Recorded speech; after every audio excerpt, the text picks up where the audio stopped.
Μαλακά. Ήμουν 3 ώρες σε ένα δωμάτιο με 40 βαθμούς και ηχογραφούσα, ρε φίλε. Γιατί? Γιατί είχε παντού σκυλιά και αμάξια και μηχανάκια που ακουγόντουσαν, ρε φίλε, και χαλούσαν τα πλάνα. Πω. Κατάλαβα.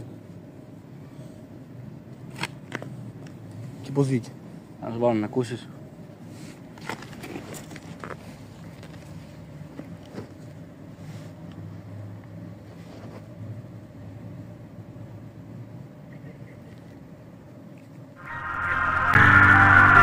Με μαύρο το μάτι γυρνάω στην πόλη και βρίζω ποιο κάνει χασίς.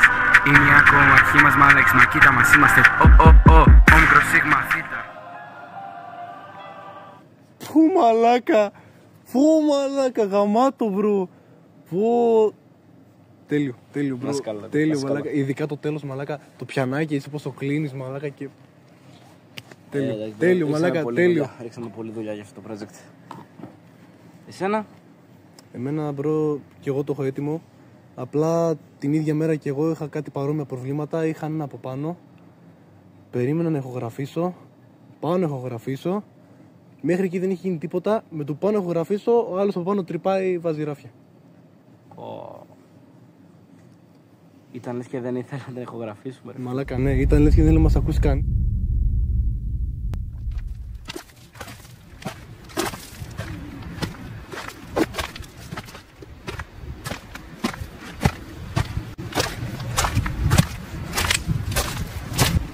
Λένε πως θα γράφω με μια κάβρα, λένε πως θα γάμω πάλι έτσι ο μαλάκας. Μα με φίλους κάθομαι μέσα στο εξάρα, βάζουμε τραγουδία από το τέρμα τα μπάσα.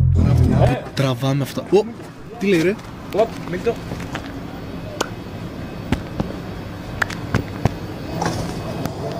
Και γαμώ, μαλακές, άκουγα τώρα το κομμάτι μου, ό,τι καλύτερο.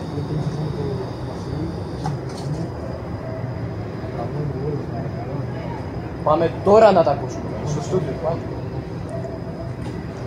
Είμαστε μισή τρεις, τότε που δεν ήτανε κανείς τραγουδιστής, κανείς δεν ήξερα μα τα τύχη ήταν ή και ήταν.